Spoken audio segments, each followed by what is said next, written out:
Hello ladies and gentlemen, welcome to FR3D2Y YouTube channel. Our lone pi mingle arbor FR3D2Y YouTube channel Mako, so cartel. Please subscribe my channel and click the noti bell button. ဒီဗီဒီယိုမှာတော့ရိုးရိုး KineMaster တစ်ခုကိုအသုံးပြုပြီး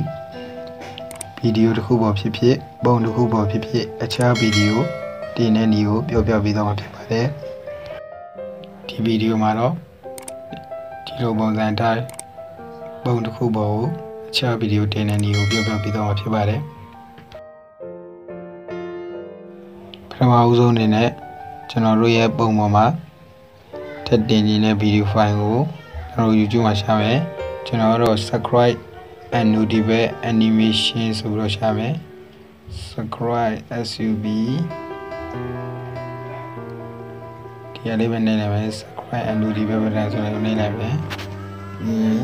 ဒါဆိုရင်ပြီးရှာမယ်ကျွန်တော်ပဲ view ဟိုင်ချက်လဲဆိုတော့ကျွန်တော်ရှာမယ်ကျွန်တော်ဒါလေးမချိုက်သေးဘူးမချိုက်သေးဘူး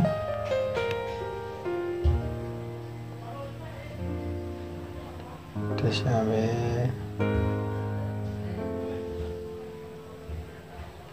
ကျွန်တော်က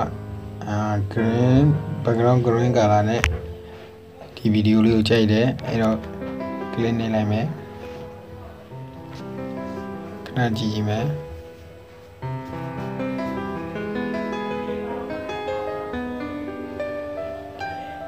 ဒီဗီဒီယိုလေးကမဆိုးဘူးဟောဒီဗီဒီယိုလေးကိုရွေးလိုက်မယ်ဒီလေးရွေးမယ်ဆိုတော့ကျွန်တော်တို့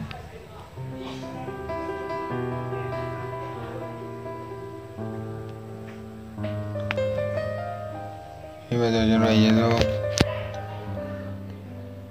လေးကို copy ယူရမယ်အဲ့တော့ပြန်ဖွင့်လိုက်မယ်လေးကို copy ယူဖို့အတွက် share ဆိုတဲ့ button လေးကိုနှိပ်လိုက်မယ်ခဏစောင့်မယ်ပြီးရင်ကျွန်တော်တို့ copy link ဆိုတဲ့ဒီပုံစံလေးကိုနှိပ်လိုက်မယ်ဒီလိုမျိုးဆိုရင်ရပြီဒီဟာကိုကျွန်တော် download ဆက်ဖို့အတွက်ကျွန်တော်တို့payment ကိုသွားမယ် payment application သွားမယ်ပြီးရင် search box မှာ auto ရထားတဲ့ညလေးကိုနှိပ်လိုက်မယ်ဒီလိုမျိုးရလာမယ်ဒီလိုမျိုးရရင်ကျွန်တော်က download ဆက်မယ် download ဆက်မယ်ဆိုတော့ကျွန်တော်က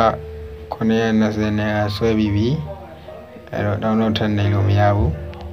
အဲ့တော့ကျွန်တော် download ဆန်းဆွဲပြဖို့အတွက်ကျွန်တော်360 view 360 view ရွေးလိုက်မယ်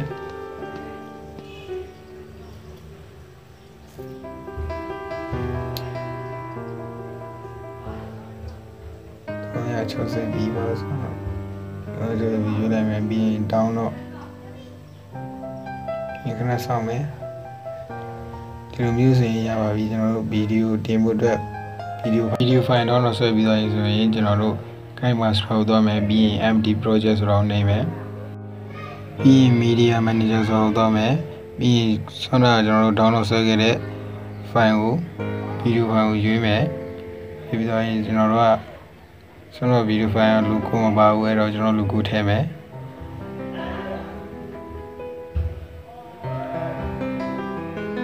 နောက်လိုကိုထည့်မယ်ကျွန်တော်ကဒီအရှိကြီးမကြိုက်ဘူးတော့ကျွန်တော်ဒီနားလေးကနေဖြတ်လိုက်မယ်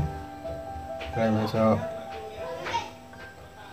ဒီလိုနိုင်မယ်ပြီးနေရာလေးနေတယ်ပဲဒီကိုထည့်မယ်ဒီကိုထည့်မယ်ဆိုတော့ကျွန်တော်ဒီနေရာကိုသွားမယ်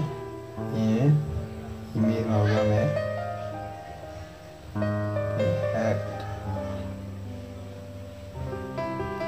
ပြီးရင်ဒီကိုယူလိုက်မယ်ဒီလိုလေးကိုကျွန်တော်ဒီနေရာမှာထားမယ်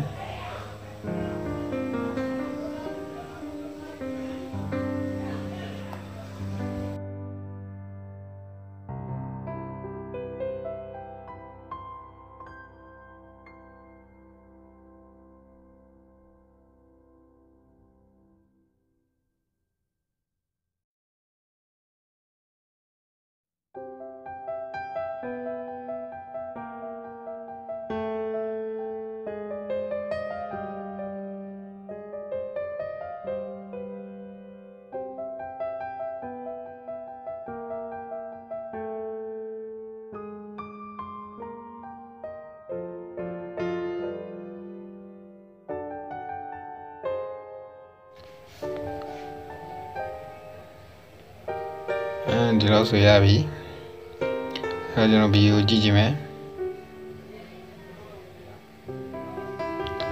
ဆိုကျွန်တော်တို့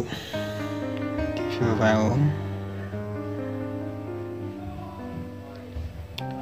ဆိုအောင်ကြာနေအောင်ကြာတော့ကျွန်တော်မချဲဘူးဒီနားလေးပဲကောင်းတယ်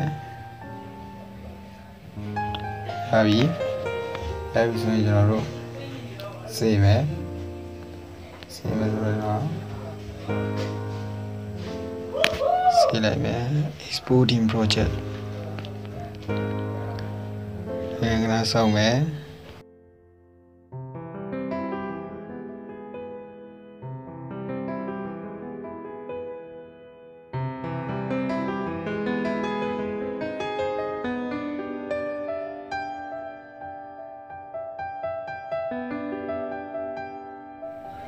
ကျွန်တော်တို့ view file ကို save ပြီးတော့ရေးဆိုရင်ကျွန်တော်တို့ပြင်တော့မယ်ထွက်လိုက်ပြီးတော့ကျွန်တော်တို့ရင်းဆုံးနေတဲ့setting လေးကိုသွားမယ် setting နဲ့သွားပြီးရင်ကျွန်တော်တို့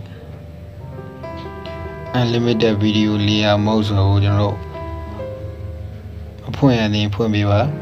ဒီလိုမှမဖွင့်ရသေးဘူးဆိုရင်ကျွန်တော်တို့error တက်နိုင်ပါတယ်တော့ကျွန်တော်တို့ဒီလိုမျိုးဖြစ်နေဖွင့်ပေးပါပြီးရင်ကျွန်တော်တို့ဗီဒီယိုတက်ပြန်တော့မယ် empty project နောက်ပုံယူလိုက်မယ် media manager ထဲသွားမယ်ပြီးရင်ပုံယူမယ်ဆိုကျွန်တော်ဒီပုံလေးယူလိုက်မယ်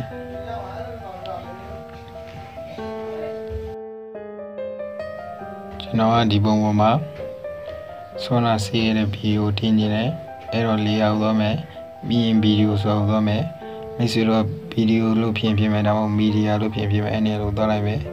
ပြီးကျွန်တော်တို့ green color လေးနဲ့ပြင်နေမယ်ပြီးကျွန်တော်နေရာချထားမယ်ဒါရပြီဆိုရင်ကျွန်တော်တို့အစိမ်းရောင်ပေါ်နေမယ်စိမ်းပေါ်နေကျွန်တော်မကြိုက်ဘူးအဲ့တော့ကျွန်တော်တို့ဗီဒီယိုကလေးနဲ့လိုက်မယ်ရောက်ဆွဲချမယ် chroma key ဆိုတာလေးကိုနှိပ်လိုက်မယ်လူပုံစံလေးနဲ့ခါထောက်လေးနဲ့အဲ့လိုနှိပ်ပြီးeven ဆိုပြီးမယ်လူမျိုးဆိုရင်ကျွန်တော်တို့ background စိမ်းရုံ color ကြီးကိုကျွန်တော်တို့ဖြောက်ပြီးသွားပြီဖြစ်ပါတယ်ကျွန်တော်ဆမ်းပြဖြစ်တဲ့ကြောင့်ဒီလောက်နဲ့ကျင်းနေလိုက်မယ်ပြီးရင်ကျွန်တော်တို့ဆေးလိုက်မယ်ဆေးပြီးသွားရင်ဆေးမယ် height definition ဆိုတာနေလိုက်မယ်ပြီးရင် exporting project ဆိုတာဖြစ်နေလိမ့်မယ်ဒီလိုမျိုး exporting ပြီးသွားပြီဆိုရင်ကျွန်တော်တို့ view file ကိုပုံနဲ့ဒီလိုနဲ့ကျွန်တော်က edit လုပ်ခဲ့တဲ့အတိုင်းမြင်ရမှာဖြစ်ပါတယ်ဒီကနေ့တော့လောက်ပါအားလုံးကျေးဇူးတင်ပါတယ်